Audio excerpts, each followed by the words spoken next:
Hordoftoota chaanaalii kiyyaa nagaa fararri waaqayyoo isiniif haa baay'atu. Akkam jirtu nagaa keessanii? An nagaa kootii galata waaqayyoo jira isiniin jenna. Har'a viidiyoo tokkoon walitti dhufnee jirra. Innis maal yoo jettanii waa'ee feesbuukiiti jechuudha. Feesbuukiin amma beeksisa biraa nurratti baasee viidiyoota hin taane wantoota nama jibbisiisan wantoota namoota keenya karaarraa gatan wantoota bakka namatti hin tolle ilaaluudhaaf nurratti gadhiisee jira jechuudha. Akkasuma gaalaarii keenya keessallee suuraan taane ofii isaatiin akka fuudhee poostii godhuuf kan nu gaafatudha. Yoo hayyama kennineef hin baasa. Amma garuu liinkii fakkaatee viidiyoon baay'ee nama jibbisiisu. Baay'ee tokko nama jibbisiisu baay'ee tokko dhugaan isiniin jedha sadarkaa faayiluma kana balleessu kan nama geessisu jechuudha. Feesbuukiin nurratti gadhiisuu jammare akkasuma namoonni taagii irratti isin godhu akkasuma namoonni yeroo sheerii godhanu namoota FB fayyadaman hundumaa jala namoota feesbuukii fayyadaman hundumaa jala deemee seena jechuudha.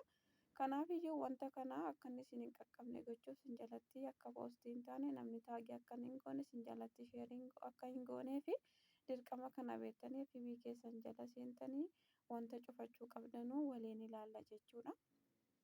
Yeroo maraa hordoftoota koo jechuudha. Baay'een keenya yeroo mara wanta hin taane sheer goonee uummata keenya hin geenye uummata keenya karaarraa ganna wanta ta'u eenyuun keenya sheer waliif hin goonu. Otoo wanta ta'u obboloota keenyaaf sheer goonee baay'ee tokko gaariidha. Namoonni wantoota akkasii sheer gochaa jirtanuu sheer godhan otoo dhiistanii baay'ee tokko natti tola jechuudha. Haala kanaan immoo FB keessan jalatti namni argee baay'ee tokkos namoonni rifatanu jiru.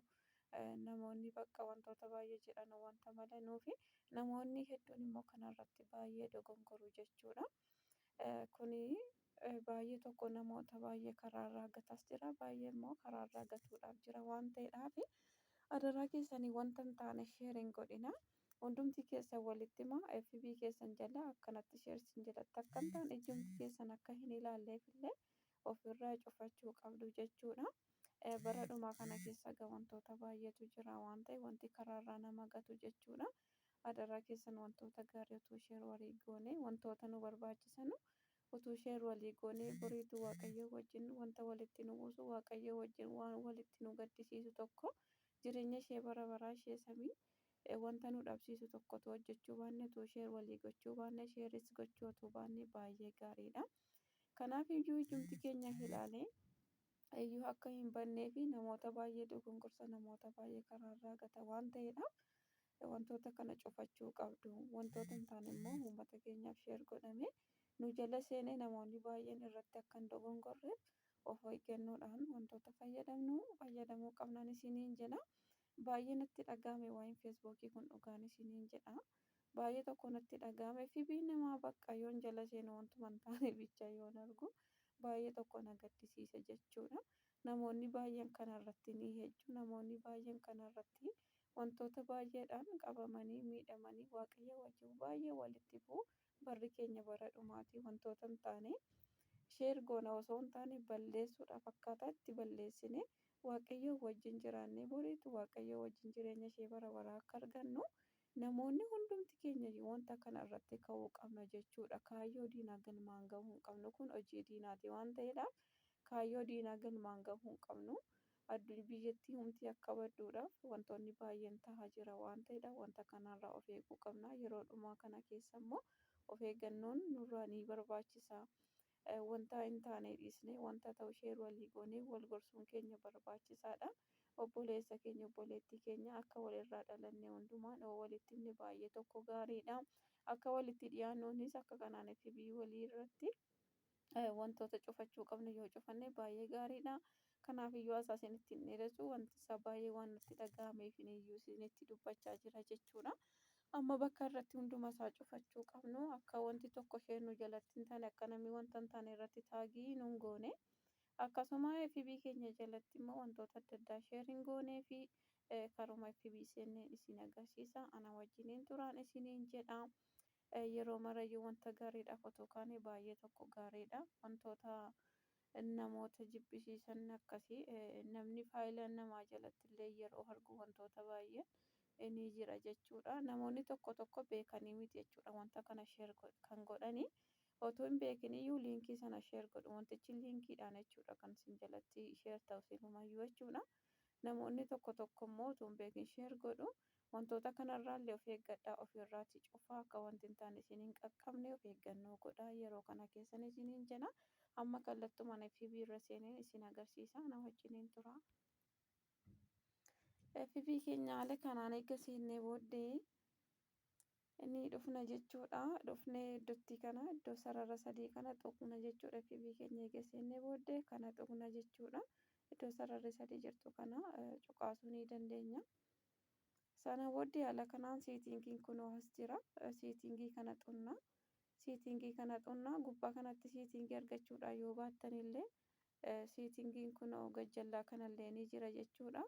Gubbaa sanarratti namoonni isin hin baasne bilbilli tokko tokko hojiin isaas tokko miti waan ta'eedhaaf kunoo seetingiin kun ni jira iseerra ni cuqaasna jechuudha. Sana booddee amma seetingiin as jira seetingittii kanarra ni cuqaasna. Eegga cuqaasnee booddee gajjallaa kana ni dhufna jechuudha. Bilbila keenya hola xoofna. Bilbila keenya hola xoofna. Piroofaayil and taagii kan jedhu kana ni jira jechuudha. Ishee kana ni cuqaasna. Eegga ishee kana cuqaasnee booddee an amma hunduma isaa cufadheen jira jechuudha. Kunooti asirratti ani cufadheen jira jechuudha. Hunduma isaayyuu amma cufadheen jira. Boroo kanatti waan isin bobeessisni isinii gashu otoo nama irraa bahee jechuudha. Ayyamatu hin kenneefi boroo kanatti beeksisa baay'ee isinii fida jechuudha. Gaalaarii kee keessaa akka suuraan adda addaa poostii ofiin ta'u poostii goonuun hayyamtaa isiniin jedhu bakka wantoota baay'eedha jechuudha kan isin gaafatanu ture. An amma hunda isaa cufadheen jira. Namni na jalatti sheer ta'uu hin danda'u. Taagii namni irratti na gochuu hin danda'u. Waan tokko na jala hin seenu jechuudha. Waan an cufadhee jiru namoota baay'ee bakka FB'n namoota baay'ee tokko faalamee jira. Feesbuukiin namoota baay'ee tokko badee jira. Baay'ee tokkotti badee jira. Baay'ee tokko nama jibbisiisa dhugaan isiniin jedha. Kanaaf of eeggannoo godhaati. Hundumti keessanuu haala kanaan cufadhaa. Gabaabumatti warreen kana jechuudha. As keessaa ishee kana bicha banaa ta'uu qabdi jechuudha. Kun rakkoo hin qabu dhimma yoo wal qabattudha. Akkasuma waan ta'eedhaaf rakkoo tokko hin qabdu kun banaa ta'uu qabdi jarreen kana keessaa jechuudha. Gabaabumatti wanta isinitti agarsiisuudhaaf dhufe namoonni baay'een keessan beektu namoonni baay'een immoo kan hin beeknellee baay'ee jiru. Wanta kana yoo ofirraa cufan baay'ee gaariidha. Namoonni hedduun FB'n jarraa kanaan faalamee jira jechuudha. Gabaabumatti kana ofirraa balleessuudhaaf ofirraa cufuudhaaf qastii kana gadi xunna jechuudha. Oonilii iddoo jettu kana xunna. Yeroo ishee kana xunnee jennu amma bilbilli koo filannoo lama naa fidanaa jechuudha. Fireendisiin koo akka taagii na godhu na gaafatu achumaan olii mi'a na bichaadha kan godhu na gaafata asitti lama naa fida. Namoota baay'ee keessanii 5 fiduu danda'a 4 fiduu danda'a. Baay'ee baasuu danda'a garuu bilbilli koo anaaf 2tu naa fida jechuudha. Namoota baay'ee keessanii immoo baay'ee fiduu danda'a waan ta'eedhaaf isin sanarratti kan filachuu qabdanu oolimii kan jettu kana filachuu qabdu jechuudha. Ishee qastiin irra jirtu kan koo banamtee jirtu kana ishee kana filachuu qabdu jechuudha. Shanis isaa gadis ni fidu kanuma filattu sana booddee ofirraa cuftaniittu jechuudha. Ammas immoo eegga kana isa lammee irra jiru kanas immoo hin cuqaastu jechuudha. Qastii kanarra asitti argitanii akkuma nama isiniin jedhe anaaf baay'ee fida asitti amma baay'ee naa fida jechuudha. Yeroo ammaa sanatti immoo naaf hin fidu amma kana ture. Asitti amma asitti 6 naa fide jechuudha. Hunda kana isin gaafata. Hunda kana dhiistanii isinii oonilii kan jettu kana qofa irratti cuqaasattanii asirra keeyattu jechuudha. Egaa asirra keeyattanii booddee kunillee hin dhufa jechuudha. Kunillee akkasuma hayyama isin gaafata. Ishee kana banuu hin qabdan. Saanduqattii kana dukkanooftee jirtu kana banuu hin qabdanu. Banamee jira. FB'umti banamee jira ture. Feesbuukiin banamee jira ture dura kuni. Isin immoo cufuu qabdu jechuudha. Maaliif amma beeksisni hin taane irra galeera waan ta'eef asitti cufachuu qabdu. Warra qastittiin isinii iftee jirtu ishee kana cufachuu qabdu. Dukkaneessuu qabdu jechuudha. Asirratti immoo eega gadi darbitanii booddee hammasii oonilii kan jettu kana hin xuxxu hin cuqaastu jechuudha. Ani hunda isaa cufadhee waan hin jiruuf kanarra galee jira hundi isaa jechuudha. Ammas akkuma beekamu baay'ee naa fida jechuudha. Ifama. Sana booddee ammasii oonilii kan jettu kanaan iyyuu irra kiyadheen jira jechuudha. Ishee kanarra fiddanii kiyattu yoo nama kana isinii baasa isheedhuma kanarra kiyachuu qabdu jechuudha. Wanti hin taane akkasiin jalan seennetti ishee kanarra kiyachuu qabdu. Hiriyoota keessanillee sheerii godhaa namoonni baay'een kanaaf cannaqamaa jiru jechuudha.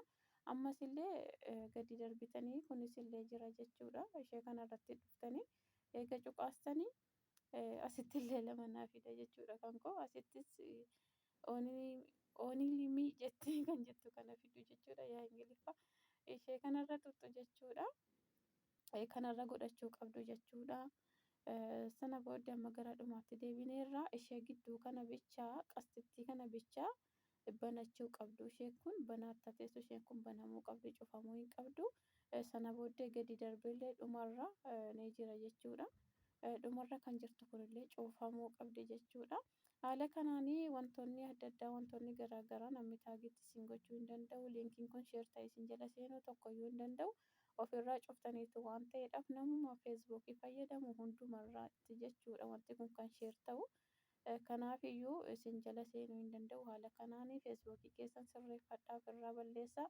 Akkasuma namoonni keenya akka hin dogongorre akka karaarraa hin bannee fi hundumti keenya dhaabbannee wantoota hin taanerraa fagaannee ejjennoo godhannee yoo deddeebine baay'ee gaariidhaan dhaamsa kootiin isiniin jedha. Kanaafiyyuu hiriyoota keessan baay'ee wantoota akkanaatiif cannaqamaa jiranuu fi sheerii godhaati. Namoota bakka rakkinaarraa kufaatii kana hundumaarraa baraaraan isiniin jedha. Kanaaf viidiyoon irraa kana fakkaata wantoota namoonni baay'een itti cannaqamaa fi itti dhiphachaa jiranudha jechuudha. Wanti kun viidiyoon kun akka wal ga'uu fi obboloota keenya hundumaaf sheer godhaati. Obboloonni keenya ofirraa haa balleessanu karaa nagaarra akka adeemnuun dhaamsa kootiin isiniin jedha. Viidiyoo taanuun hanga walitti deebinutti turtii gaarii nagaan turaa waaqayyo siif faana ta'uu baay'ee baay'ee.